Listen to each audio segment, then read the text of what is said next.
In the last episode, Mila was dragged up the stairs, terrified but clever enough to leave Jason Statham a subtle clue about where she was taken and why. And you asked for the continuation, so here it is. But before we dive in, if you haven't watched part 1, go back now. Because from this point on, everything turns darker, the stakes get higher, and danger closes in from every direction. Darkness swallowed Jason the moment the door slammed behind him. It wasn't the soft, natural darkness of night, it was manufactured, controlled.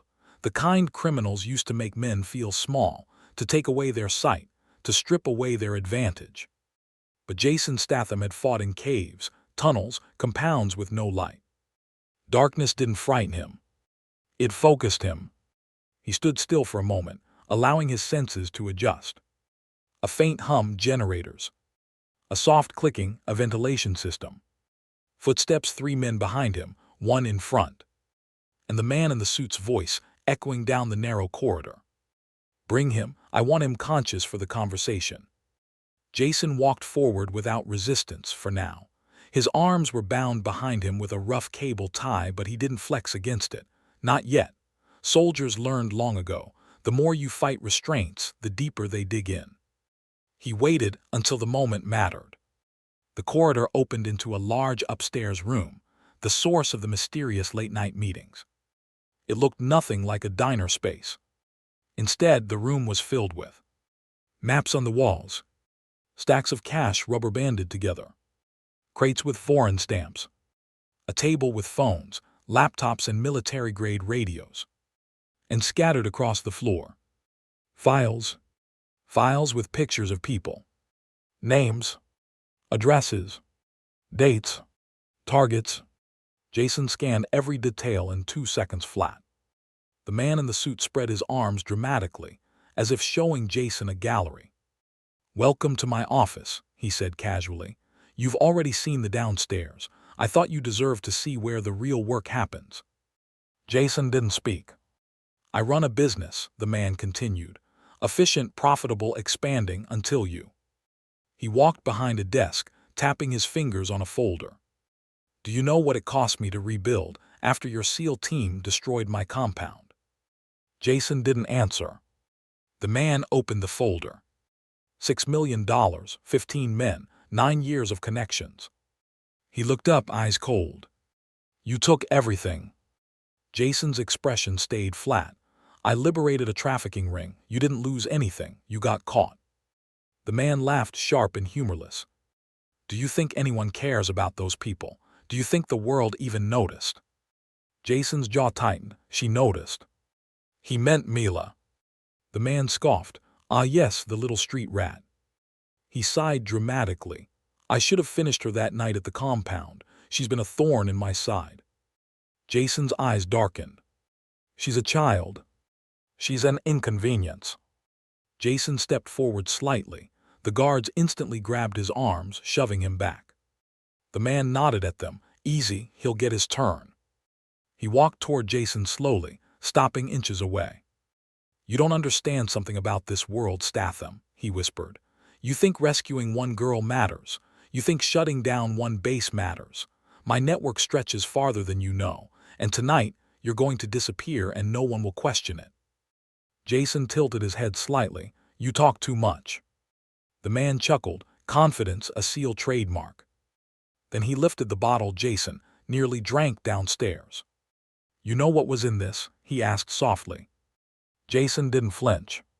"Colorless, tasteless, slow, painless. You would have drifted off before you finished your drink." He paused. "But then your little friend ruined the plan." Jason's voice was low and unwavering. "You touch her, you won't have time to regret it." The man leaned in, smiling maliciously. "Oh, I don't need to touch her." His smile widened. "She's already taken care of." Jason's eyes snapped to him. For the first time since entering the room, Jason's heartbeat changed. "What did you do?" he asked, voice low. The man shrugged lightly. "I sent someone after her." He tapped his watch. "Should be catching up to her right now." Jason's entire body went still, not in fear, but in the type of silence storms gather before they break. The man leaned back, satisfied. But Jason wasn't listening anymore. His mind had shifted into something colder. Sharper. Dangerous. Mila, he whispered under his breath. He pulled his arms forward once, testing the cable tie. It held, but only because he let it. One of the guards shoved him. Move, soldier. Jason closed his eyes for half a second, a soldier's half prayer, half calculation. Then he opened them. And they were different. Dead calm. Focused. He didn't wait for a signal. He didn't wait for an opportunity. He created one. Jason snapped his wrists apart with explosive force. The cable tie tore against the sheer strength of his forearm muscles, splitting like wet thread. Before anyone could react, Jason grabbed the nearest guard's throat with one hand and slammed him backward into a table, sending radios and cash flying. The second guard lunged. Jason turned, blocked the punch with his forearm and drove his elbow sharply into the man's jaw. The guard dropped like a stone. The third guard reached for a weapon. Jason swept his leg, knocking him down, then stomped once, hard, knocking him unconscious. The entire fight took 6 seconds. Silence filled the room. The man in the suit stood frozen, his shock finally cracking through his arrogance. What how? Jason stepped toward him. One chance, Jason said quietly. Where did you send your men after her? The man's voice trembled now. Why, you won't catch them in time. Jason grabbed him by the front of his shirt. Where? The man's lips quivered. 4th Street Alley, she runs there sometimes, we've watched her. Jason's stomach twisted. They'd been tracking her. Watching her. Waiting. Jason shoved the man against the wall so hard the frame cracked. You're going to take me there, now. The man stuttered. You'll never make it in time.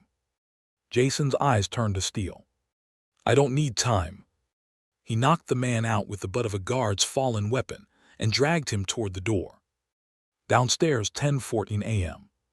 Jason burst through the diner's back exit, hauling the unconscious leader over his shoulder like dead weight. The morning sun hit his face. The street was still empty. He scanned the sidewalk. No Mila. Panic clawed at the edge of his chest, a rare, unfamiliar sensation. He had to find her. Now. Jason spotted a security camera on the diner's corner. He yanked it downward, ripped the housing open with his bare hands, and pulled out the memory chip. He ran to his truck, slammed the unconscious man into the backseat, and used the truck's onboard display to load the footage. The screen flickered. 9:57 a.m., Mila running. 10:00 a.m., men stepping out of an SUV. 10:02 a.m., Mila turning the corner onto 4th Street. 10:03 a.m., the SUV following. Jason's breath locked. If they caught her. He didn't let the thought finish. He floored the gas pedal. The truck roared down Maple Street, tearing through the quiet morning. Jason's hands tightened around the wheel. Mila, hold on. 4th Street, 10:18 a.m. Mila was fast, but not fast enough. Her lungs burned. Her legs shook. Every shadow felt like a threat. She sprinted down the alley, weaving between dumpsters and broken crates. She knew this area better than anyone. But today, the streets betrayed her. A man stepped out from behind a container. She froze. His grin was sharp and cruel. There you are. She turned to run. Another man blocked the other end of the alley. She was trapped. Boss says bring her alive, the first man chuckled. Alive is negotiable, the second man added. Mila's heart pounded so loudly she could barely hear her own breath. But then she remembered something. Jason's voice. You already saved me once. Now save yourself. Her hand drifted to her bracelet, the one she dropped in the diner. This time she reached into the pocket sewn behind it, a tiny hidden pouch. Inside was something she picked up months ago near the diner's dumpster, a cracked metal pipe valve, sharp enough to cut skin. She held it behind her back, trembling, waiting. The men stepped closer. I'll handle her, one said. No, the other replied, boss wants. He didn't finish the sentence, because a truck engine roared behind them. Loud, powerful, close. Both men turned. Jason's truck barreled into the alley like a charging bull, stopping inches from their legs. The force of the stop kicked dust into the air. The men shielded their faces, coughing. Mila stumbled backward, hope breaking through her terror. Jason stepped out of the truck. Silent, controlled, deadly. He didn't say a word. The first man swung at him. Jason dodged effortlessly and drove his fist into the man's ribs. A crack echoed. The man collapsed, wheezing. The second man pulled out a knife. Jason grabbed his wrist, twisted, and slammed him against the brick wall so hard the blade fell. Jason shoved him to the ground and kicked the knife away. Then he turned to Mila. She dropped the valve and ran to him, nearly collapsing into his arms. He crouched and pulled her close, making himself a shield between her and everything trying to harm her. "You're all right," he murmured. She sobbed into his shoulder. I thought they got me." Jason whispered, "Not while I'm breathing." It was more than a promise. It was a vow. A vow rooted in the moment he carried her out of a burning compound months ago, and in this moment, where she had saved him first. He wiped her tears gently. "You did good, you fought back, I'm proud of you." She shook her head. "You came for me." "Of course I did." He stood, keeping her close behind him. But then, a sound cut through the air. A click. Jason turned. The man in the suit stood at the end of the alley. A gun pressed to his own head. Not pointed at Jason. Not pointed at Mila. But at himself. Jason's eyes narrowed. The man smirked behind trembling hands. "You think you won. You think this ends with you saving a girl and beating up a few men." Jason stepped forward cautiously, shielding Mila. The man laughed cold, broken. "You don't understand what you've stepped into. My network isn't one building. It's not one operation. It's an empire. And by touching me..." He pressed the gun harder to his own temple. "You've already lost." Jason's voice was steady. "Don't do it." "You killed my business," the man whispered. "Now I'll kill your answers." "Put the gun down." The man shook his head violently. "You'll never know who the others are. You'll never know what they plan next. You think you saved her." He looked at Mila. "You didn't. She's already marked." Mila shuddered. Jason stepped forward. "I'll find them, all of them." The man smiled, a broken, trembling smile. "No, you won't." And he pulled the trigger. A single deafening crack echoed through the alley. His body collapsed against the pavement, blood pooling beneath him. Silence settled, heavy, suffocating, final. Mila buried her face into Jason's chest, trembling uncontrollably. Jason held her tight, jaw clenched with more fury than she'd ever seen. Because the man hadn't taken his life out of guilt. He'd taken it to protect something bigger. To protect others. To protect an empire. Jason lifted Mila into his arms. "We're leaving," he said softly. "You're safe." But his eyes told a different story. Because he knew something she didn't. This wasn't over. Not by a long shot. This wasn't justice.